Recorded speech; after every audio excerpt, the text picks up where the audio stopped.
CityCast listeners dig us because our vibe is more conversation and less interview. We know and love talking about DC to help you get the most out of it. Well, Eagle Bank is no different. Their friendly personnel know all about personal banking and are ready to help you maximize your finances. And business owners enjoy tailored solutions from dedicated bankers who can help navigate complex business challenges, all with the friendly Eagle Bank vibe.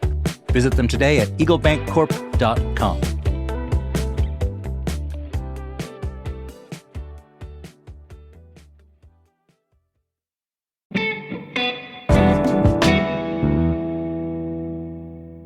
Today on CityCast DC, if you live on the Red Line, you know it has been a summer of metro closures, which makes it a great time to check out one of our favorite early CityCast episodes. We sat down with metro historian Zack Schrag and transit planner Matt Johnson to talk about one of my personal favorite pastimes, which is making up fantasy metro lines that can get you exactly where you want to go, or at least talking about why they can't happen in real life.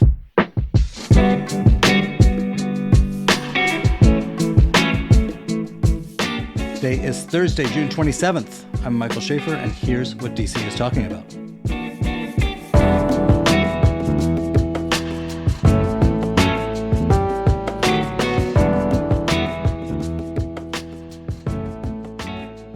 All right, so Zack Schrag, you are the author of the definitive history of the Washington Metro. Matt Johnson, you're a transportation planner. So I want to geek out a little bit to start. There are all of these maps floating around, these sites like a Metro Map Maker that allow you to create your own metro line. And I'm sure you have done it, at least in your own heads, possibly when you're trying to get someplace that it doesn't go. What is your ideal fantasy metro line if topography and money were no object?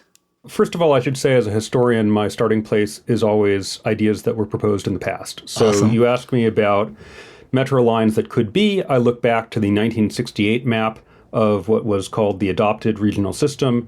And in addition to the metro lines that we know and love in thick black lines, there are a lot of dashed lines going in many directions. The most important one, of course, is the I-66 route past Vienna, which would go much closer to George Mason University than the current Vienna so-called GMU stop. So obviously, which is, just for the record, yes. Where you work. Oh, it coincidentally happens to be where my office is. Of course, I have no particular dog in the fight, but I will say that the median strip is there. But the idea is that building along a highway line is one of the more cost-effective ways to extend metro, though, of course, it does present land use challenges. Matt, what about you? I am a problem solver. I like a challenge. I like a puzzle. I love puzzles. And so thinking okay, let's add a new metro line. Well, how do we fit it into the city, right? How do we fit it into the system as a whole? Can be a really interesting challenge. And so I personally think that the most important line that we can build in the metro system is the so-called M Street subway, or the alternate blue line, sometimes referred to. And so what this would basically do is create a separate route for the blue line between Roslyn and the east side of DC.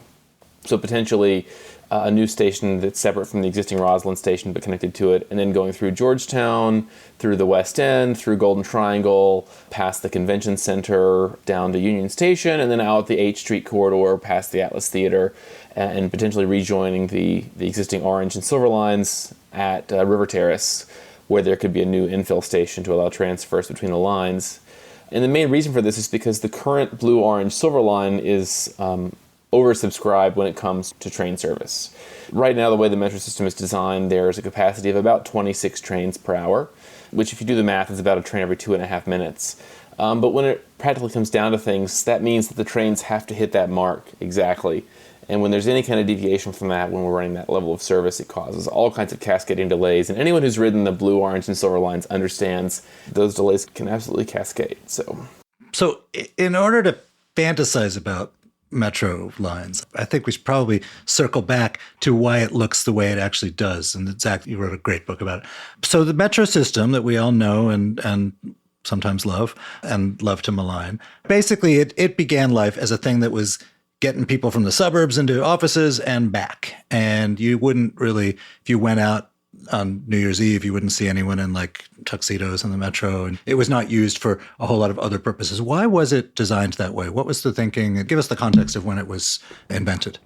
So You can start the story in different places. I chose to start it in 1955, the period where Americans are buying cars at enormous numbers.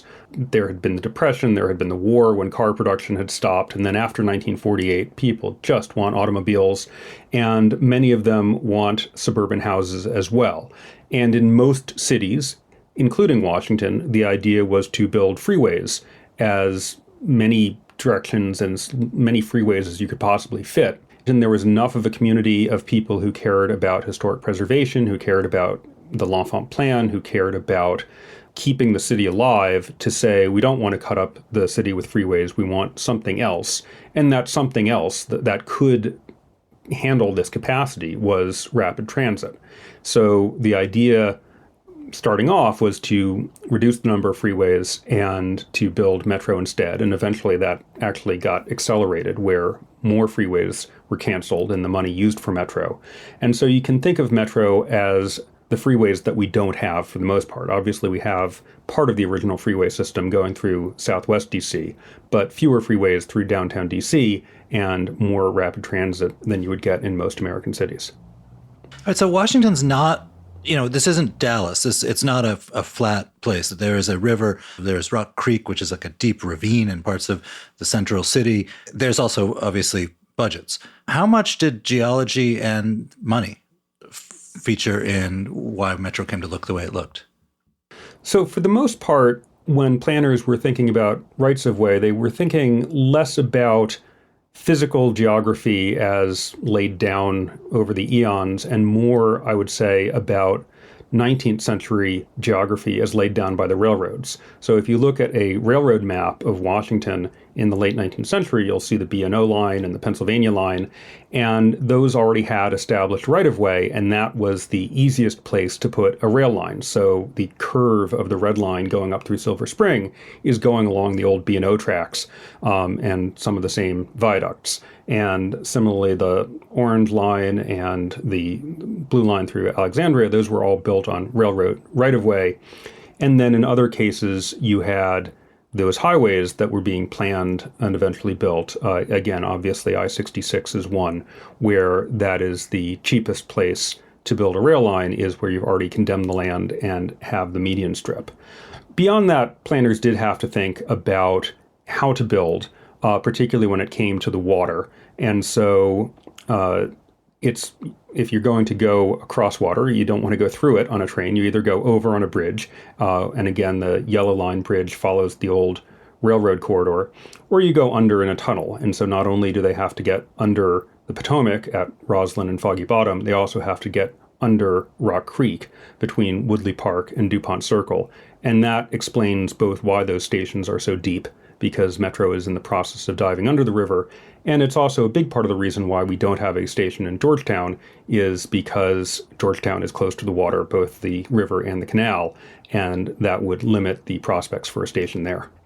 Yeah, I recall in your book, there's a great passage about the ride from DuPont to Woodley Park and why it doesn't go to Adams Morgan, and it has to do with crossing Rock Creek. Yes, and the architects and some of the planners did want to go over Rock Creek, which would have allowed a station either in Adams Morgan or even just at Florida and Connecticut would have been a nice place for a station. But the Park Service wanted them to go under the creek, and that reduced the chance for an interim station. All right, well, let me ask you this, Matt. You're a transportation planner.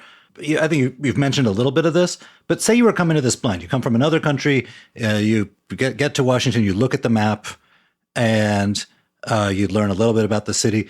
When you look at that map, what would you think, like, wow, this is missing? I think someone who's coming from Europe would look at this map and think there was a whole lot of lines missing, because for a major capital city with a regional population of what we're around, I think, 6 million now, having 5, now 6 lines, it's just not a very dense network. For most Americans, I think, who come to Washington, the metro is amazing. Like, it is just an experience because they can go pretty much everywhere they need to go on the system. I mean, it really is a very extensive system for an American city, especially for a modern system. Like, yes, New York has an extensive system. Chicago has a pretty extensive system. But for a city that's building a metro in the 1960s and 70s, we have a pretty complete system. And it shows that if we really wanted to commit to transit in the United States, we could. We just We didn't. We did a pretty good job here, but looking at other places in the United States, there are so many places that could have networks if they had spent half as much of what we spent here. And I think it's a real shame, but I don't think it's the end of the line. I think that there's room for this to happen in the future as we go forward.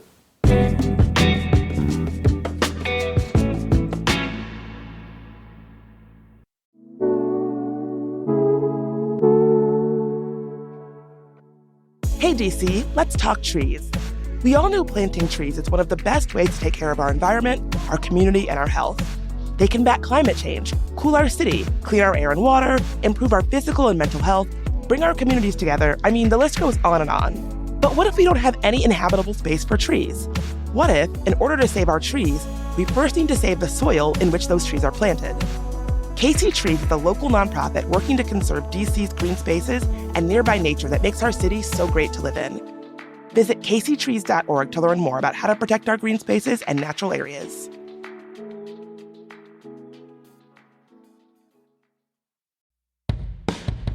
Experience a live performance with premium seating at Warner Theater or the Fillmore Silver Spring.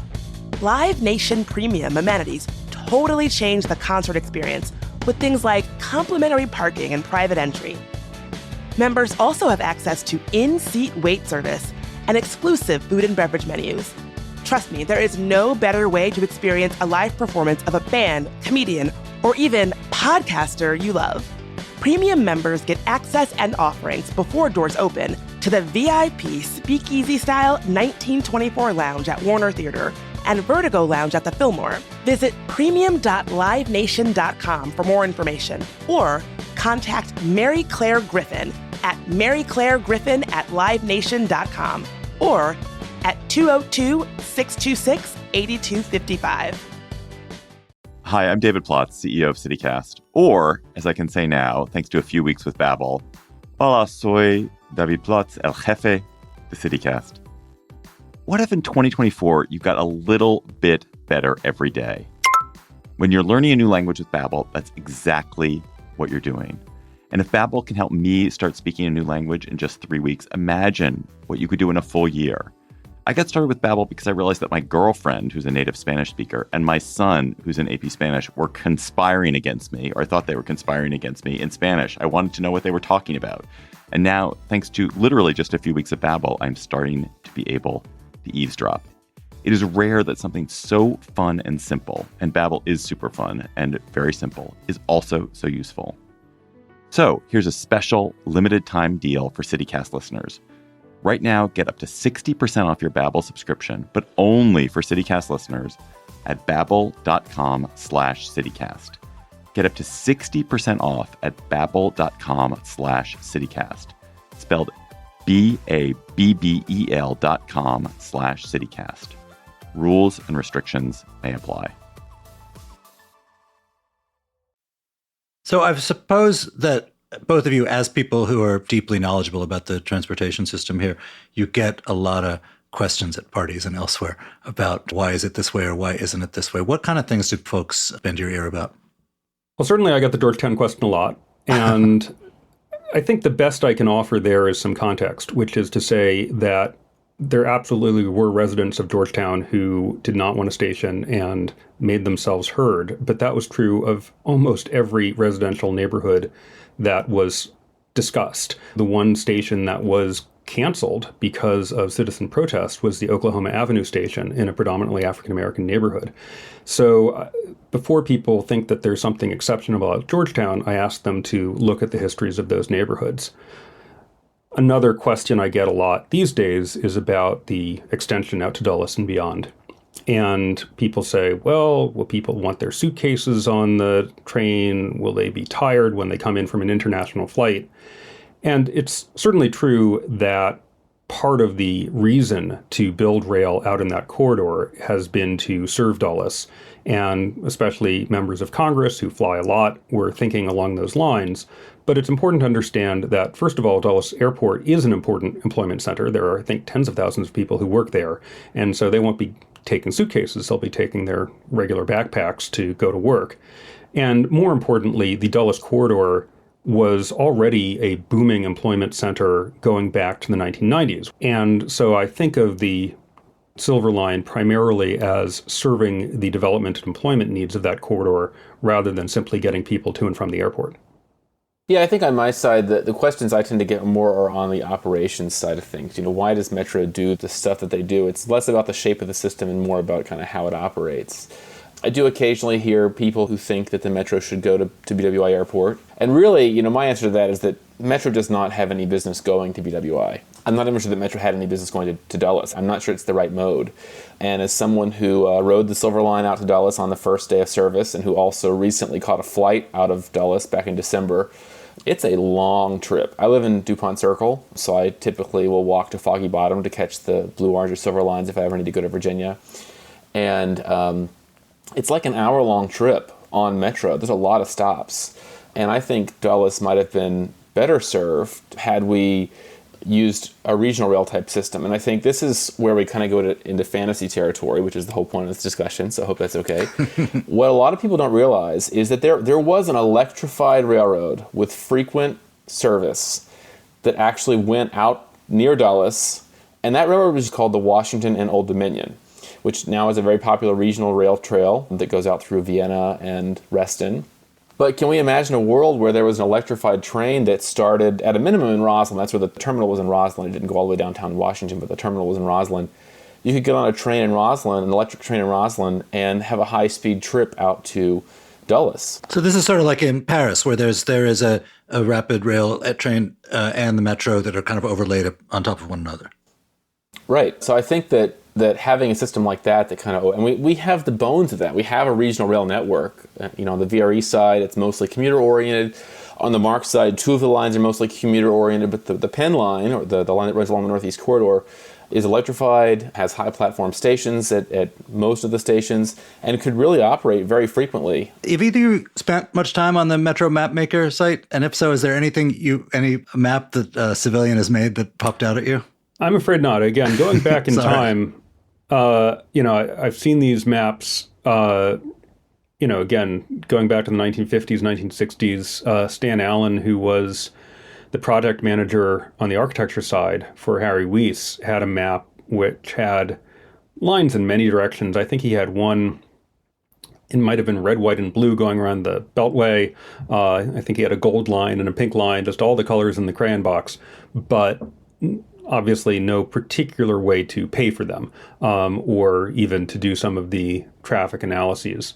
I will say that when I wrote the book, it came out in 2006, it did seem to me that there was one really obvious missed opportunity, and that was Tyson's Corner, which again has something around 100,000 jobs. So Matt is talking from that DC, Maryland perspective, his side of the river, with how long it takes to go to Dulles. I, as a Virginian for close to 20 years, see what could be the seeds of a Twin Cities, where you have, a major downtown in historic Washington and another one comprising basically Tysons and Reston. And, maybe in future generations, you would have the need and the money to go in other directions. So right now, Tysons is served from the east and the west. Could we serve it from the northeast with, something parallel in the Beltway? Could we serve it from the south? Close to 20 years at Mason may have changed my perspective about where the center of the region is. And I will say in the last 20 years, Northern Virginia has been growing faster than the region as a whole. And so this is not entirely my own idiosyncratic take. I think Zach is right. Tysons is a major job center. I think I heard somewhere that there are more jobs in downtown Tysons than there are in downtown Richmond. So it's like the biggest job center in the state of Virginia. And Tysons is huge. It has 4 stations, but those 4 stations are much further apart than, pick any 4 stations in downtown DC. Like, it probably should have more metro stations. And I know that back when they were planning metro, and I've been in the DC area since 2007, and they were doing the alternatives analysis for the Silver Line back then. And they looked at like a kind of a metro loop at one point where there was kind of what we know of as the existing Silver Line along Route 123 and Route 7, but also a metro line that stayed in the median of the toll road and had stations on the north edge of Tysons and kind of looped back around.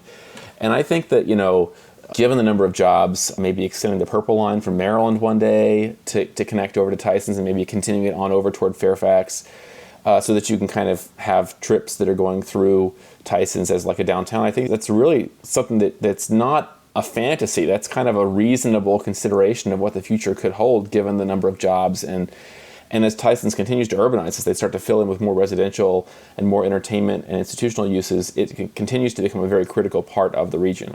One of the things you mentioned, Matt, was about the speed with which metro systems are created in China.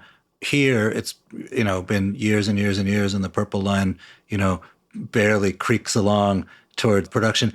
Is it possible to move at a better speed in a democracy where there are environmental and other protections?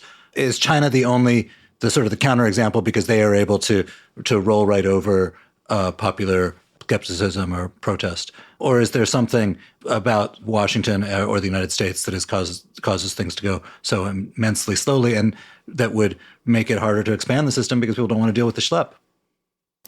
I think that the environmental process absolutely slows things down, and that's not necessarily a bad thing on its face. I mean, I think it's important that we're considering the environmental implications of projects. But that's not the only thing that's the problem. The biggest problem with why we can't build stuff fast in the United States is just simply money. It's not that we want to build more and we're being slowed down by the environmental process and we have a dozen metro lines that are going through the EIS process. We don't. We just have the Purple Line, right?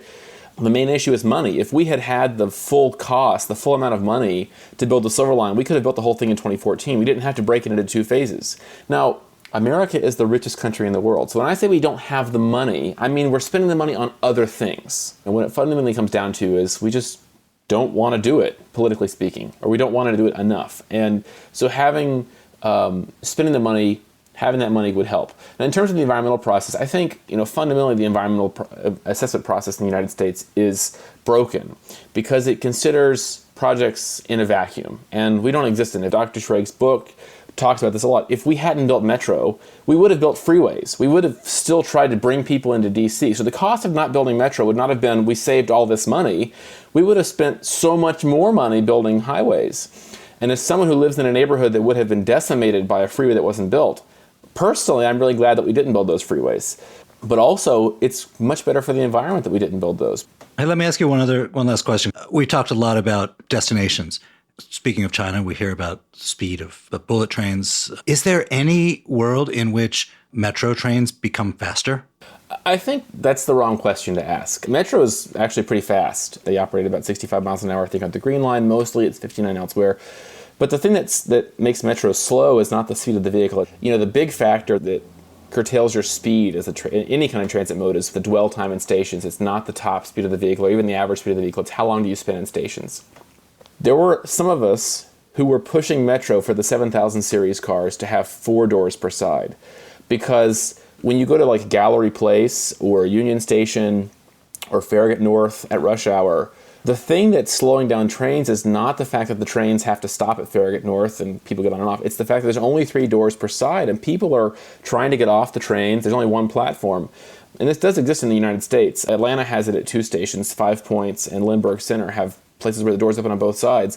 And you have twice as many doors because there's platforms on both sides. You can get off so much faster. So the trains don't have to spend so long in the stations. And that's what actually causes your capacity and your time constraints. I will say in terms of speeding things up, another big delay in terms of the whole transit experience is what's called the last mile problem. How do you get to the station? Because if I were to walk to the nearest metro station, that would be 25 minutes or something. Now, as it happens, I own a bicycle and there's a very nice bike facility, and that cuts it down to about 11 minutes, and that's a much better time. And obviously, we've had a lot of experimentations with electric scooters and electric bike shares and all the rest. But I think we do have to notice that this has been one of the big improvements to metro over the last couple of decades is the availability of bike share. And now you can get to near where you're going and then get to your actual destination a lot faster if that destination has a capital bike share station closer to it. And so there are different levels of the whole trip experience that we have to consider here and not expect metro to be everything to all people. Zack Schrag, Matt Johnson, thank you guys so much for being here. Great. Yeah, we appreciate the invite. And listener, you have got to join us for our next live taping. It's at Metro Bar DC. My friend and co-host Bridget Todd will be joined by the city government's planning honchos to talk about their new podcast district Crossroads. We will dive into a project focused on the North Capitol Corridor to explore how they are going to plan its future. The taping starts at 2 p.m. on July 13th. You can RSVP on our website. Come have a drink and say hi.